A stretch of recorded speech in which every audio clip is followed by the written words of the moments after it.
Let me pray and we'll get started. God, thank you so much for today, and thank you for the opportunity to come. And I thank you for those who are here just so they can better equip themselves on how to be the most effective teachers and communicators of your word possible. I thank you for what you're doing in the lives here and how you're equipping us just to move people forward in their walk with Christ. And so I pray as we look at group dynamics tonight, that God, you help teach us and educate us on the best way we can help everybody learn. In your name I pray. Amen. Just to remind us, we want to still do what we did the last week. Talked about, we're not talking about interactive teaching, we're talking about interactive learning, and that the focus then becomes on who? The learner, not on the teacher. And so we have to adjust our style, we have to adjust based on who the learners are or where they are, and that forces us to ask this question, well, who's in the room? And look at all the different dynamics in the room, look at who's there, what's the dynamics, what's the spiritual condition, what are the crises that may be happening, all that goes into play, so that when we build a lesson plan, we build it the most effective way, focused on the target of what we want to accomplish, not on just the lesson plan that a writer writes, because nobody knows our learners better than you do. And so we want to make sure we write from the right perspective so that we can build the best plan possible to know what's going on. Then we looked at 3 levels of learning. You remember what they were? Remember what the first one was? I'm so glad I impacted your life. Knowledge, understanding, and wisdom. And knowledge was what? What level was knowledge? Just knowledge. Just I can define it, I could repeat it. I know, and sometimes that's very effective. I think Esther gave us a great example when she was asking a question that was strictly based off knowledge, because she was going to build upon it the next few weeks. And so great knowledge is I can say it, I know what it means, but that's about as far as I go. And then the third level would be wisdom. I not only know what it is, it's not just what it means, but I'm able to apply it to my life when I leave the room. And that's the goal of what we're trying for, is application. And I don't know if I said this, but the danger in staying at the wrong level here is that we end up with a lot of smart Christians, but not a lot of doing disciples. Does that make sense? And we don't want to just educate people. We want to grow people. And then we focused our last time together on asking good questions. And let me just say, I was very, very pleased at the end of our time last week, because you guys, I could tell, were getting and understanding the importance of crafting good questions and what you were trying to accomplish versus just asking a question for question's sake. You had designed it to move people forward. In the couple of exercises we did, I walked out of here even challenged at my own question crafting, so that I can make sure that I was actually moving, because some of them were so good in what you guys did. Now, what we're going to do today is we're going to talk about room dynamics and what we can do to create in the room. Before we jump into that, what I want you to do is, you have Legos in front of you. And so what I want you to do is I want you to build something that reflects something you enjoy doing. Okay? Not color code them or separate them.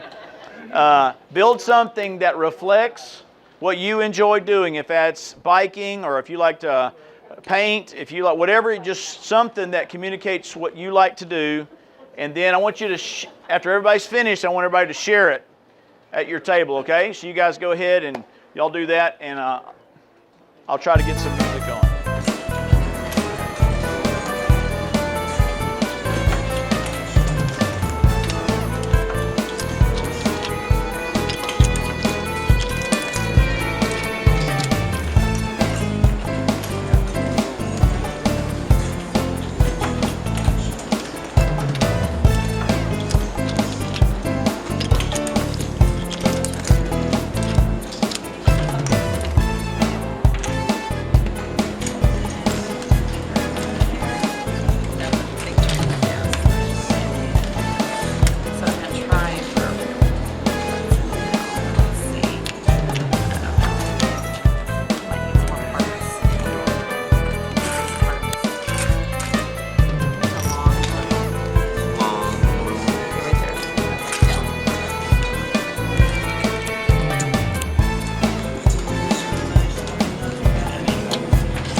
Okay, let's just do this for the sake of time. I want a couple of you guys share why you built what you built.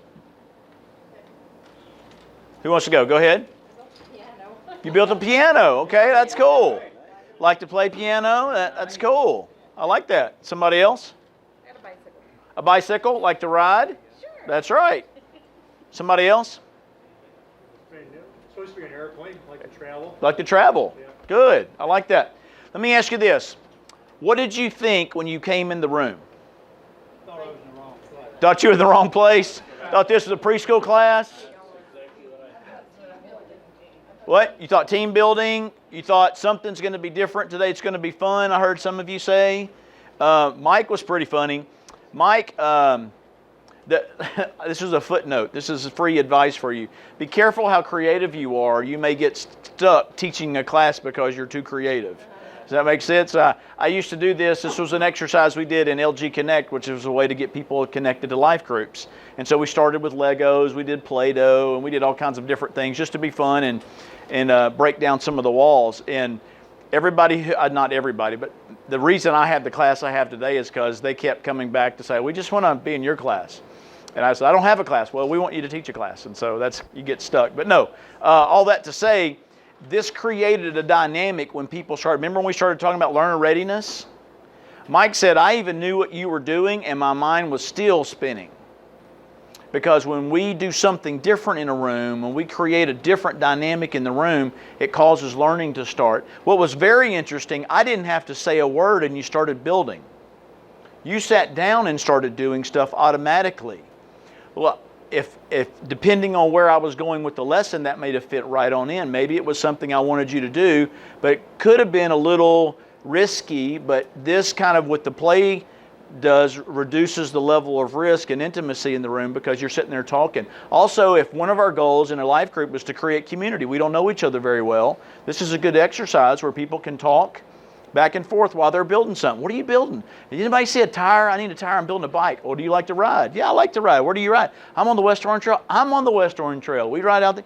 You see how those little things like this can create dynamics in a room on various levels. Community level, learning level, get your mind going before you ever get here and what you're doing. And so that's kind of what we're going to be looking at tonight is saying, how can dynamics create for me a better learning environment? And so let's explore some of the dynamics that are possible to us. So let's talk about setup. We have different setups. Now, I typically use this type of setup for what I do because I'm very interactive. Some of you have large classes and you can't do this. Some of you have, and so what I did here is I put on the board various types of structure of setups. Now, what I want you to know is you can use multiple setups. And you can, but some things you have to keep in mind, which we'll talk about in a minute. But all of these create a different dynamic. For instance, if you set your chairs up in a square, all facing in, what does that kind of create with what's happening in the room? Or a circle facing in. What does it create? Community. Creates community. We're going to talk back and forth. If the teacher teaches sitting down versus standing up, it creates a different dynamic in what's going on. Another thing that I didn't show here, but it's important, is to make sure you have access, because what does that say if there's no access? I'm coming late, everybody's already in circle, there's no place for me, right? So just make sure, depending on what you're trying to accomplish, how you design a room for what you're doing. Some people say, well, I've got 80 people in the room, I can't create groups.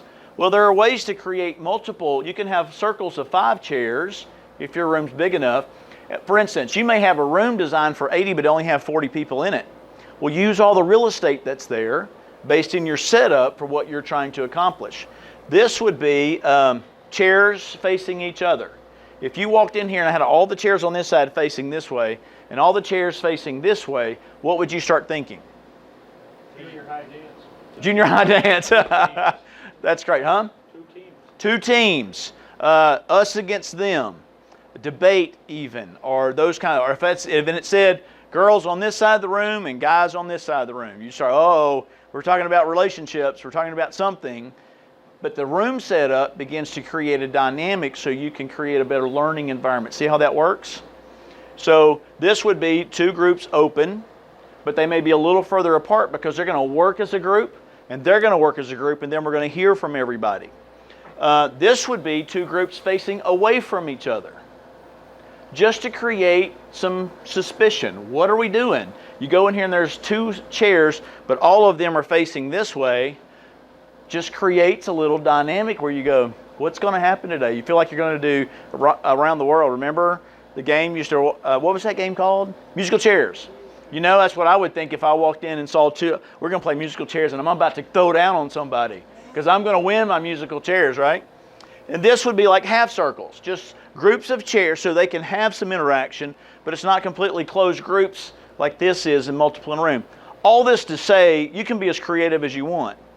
These aren't set in stone, but when you're designing or you're thinking about a lesson, give room setup some thought, because there may be a way you can design a room based on how it's set up to create a dynamic that's best for learning, especially if you want to do something different and your group's not used to it. It says from the moment they walk in, something's going to be different today. That engages their mind, it gets them learning sooner, gets them ready, and we can use different things. You can use the screen or a board. You've come in here and I've had a question up here. Maybe I'll put a poster on the wall or put a poster up here. Maybe I'll have something different going on up here. Maybe it's a question, but you can use the things that are always the eye candy or the focus of the room to help start to generate a dynamic in the room, especially if it's a controversial question. It's something that you can use. You can use decor in a room. One of the things I did for Easter one time, I did not do this in the room that I'm in now, but a couple years ago when I was in AP2, I had a much larger room. So I went and stole all the greenery around the campus, and I created a Garden of Gethsemane. And so I put all this green back here, and we watched clips of the Passion of the Christ, because it was the week before Easter, and we did a very experiential lesson. I didn't teach a whole lot. I let the movie do the teaching, but I created this garden feel when they walked in the room. All the lights were turned off. There was just spotlights kind of going up. There was taller trees, just potted plants. But I created an environment. One time I did this, and I had a big enough room. I created 3 different stations. So they went to here, and they went to the garden. They went to here, and they experienced the cross. And they went to here, and they experienced the resurrection. And so you can create that based on using the decor in the room that you have as well. You can use that with lighting. You can use that with sound and music. Sometimes if you want people to be reflective, have some soft instrumental music in the background playing so they can kind of cut out that awkward silence and really focus on God at that point. Not with words, because words, they'll start going with the words. But good instrument. I keep things on my iPad that are appropriate when I want them to think, or if I just want it to be white noise in the room that breaks up all the chatter that's going on. Does that make sense? If you'll notice, every time you guys are talking, I'm playing music, because it's called white noise technically in a room, and it breaks up all the noise so everybody can participate inside. If you were in the service the last few weeks when David did the groups, you realize the noise in the room created the white noise. And so that you could still hear your group, but you didn't feel like everybody in the room was listening to you. Does that make sense? So all that is a dynamic that you're using. Technology is a great way to create dynamic in various ways. I use a lot of technology, mainly because I teach my lesson multiple times. So I don't have to recreate it every time. I use this technology and I have it with me, and I can adjust it and do it. Sometimes if I don't, I'll teach with the board a lot. Sometimes I'll teach with object lessons. But all of that is to create a dynamic in the room. Some of that can be used with lighting. You can use various types of lighting in a room to create a dynamic.